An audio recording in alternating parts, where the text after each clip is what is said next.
After an epic journey to reach the heart of Sulawesi, I finally arrive in Sengkang, and that's where I will meet some truly exceptional people. Enjoy the episode! Keep Your Wings, le podcast. Chapter 6. Straight to the heart.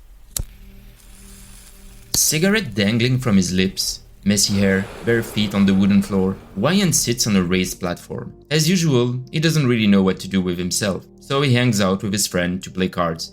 Laughter bursts out every now and then, but boredom keeps creeping in day after day. It's tough when there's nothing to fill your days. Yet, Wayan prays every day for something to shake up his routine. A job will be ideal. Unemployment is a plague. Though the number had been dropping since 2008, 10 years later they start climbing up again. Then, suddenly, something catches his eye. A man walking down the street. He is different, his skin much lighter. Could he be a tourist? Wayan taps on one of his friends on the shoulder and points at the stranger. Hey. He shouts, catching his attention. Eye contact. All it takes now is a few hand gestures, inviting the stranger to come over. That's more or less how I met Wayan and his gang of friends. At first, their faces were closed, unreadable. Then, something softened. A spark lit up in their eyes. I was the guy who came to break their routine, to pull them out of their daily boredom, born from unemployment. Their English was pretty rough, but Google Translate bridged the gap and allowed us to have a real conversation. Their first question caught me out of guard. What are you doing here? Are you married? Are you looking for a wife in Sengkang? I just want to meet people, explore, discover Indonesia. You wanna see traditional houses? One of them asked. Oh yeah, sure, Hop on behind me. said Wayan, starting up his scooter. I did as told, and off we went. A good half-hour ride with Wayan and his crew. Just like that, without a second thought, without fear, I was ready to dive into the unknown.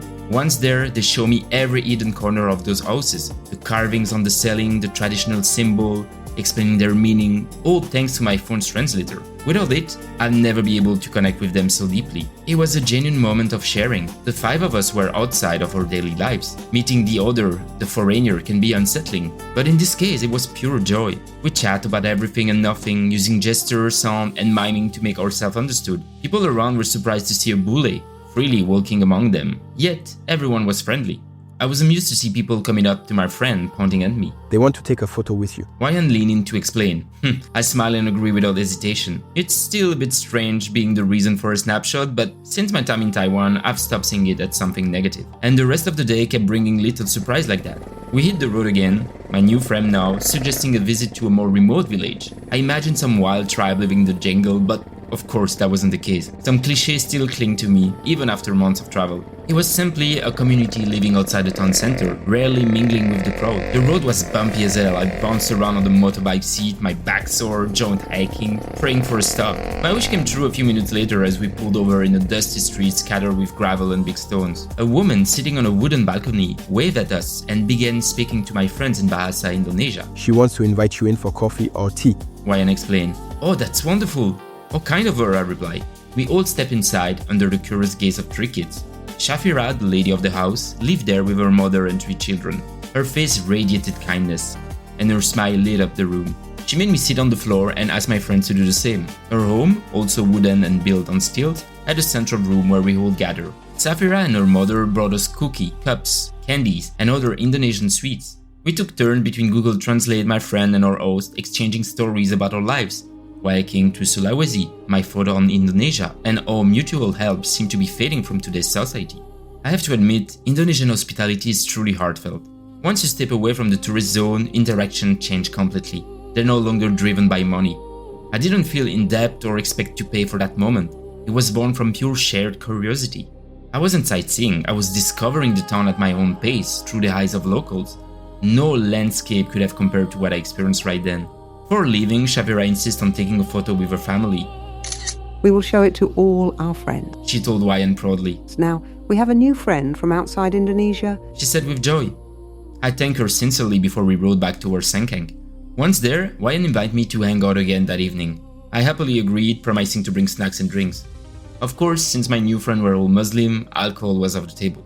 Sodas and chips it will be. After a quick shower and a plate of mee goreng, fried noodles, at my hotel, I went to meet them again at the same spot as that morning. We sat on a little wooden platform, the kind you see everywhere by roadside and city corners. That night, Like every night. they play cards. A game I didn't know at all. None of them could really explain the rules, so I tried to guess and failed miserably. To make matters worse, the deck was sticky, impossible to shuffle without making everyone burst off laughing. One of them even decided to go live on Facebook to show all of his friends how terrible I was. Little bastard. Later, Ryan took me to meet his family. It was a bit awkward. I mostly had cookie and drank coffee while everyone watched me with polite smile. But they seemed genuinely happy that I was hanging out with their son, nephew, or cousin. They even tried to offer me cigarettes, which I politely declined. After 20 minutes or so, we left to rejoin the others. It was nearly midnight. The night was ending. Go to the hot springs tomorrow? Ryan asked. Oh yeah, shit, that sounds great. See you at 10 then. Deal. That day had no clear purpose, no plan. Yet, it turned out to be full of surprise and laughter. With a light heart and a smile on my face, I fell asleep realizing how lucky I was to keep meeting such symbolic souls along the road.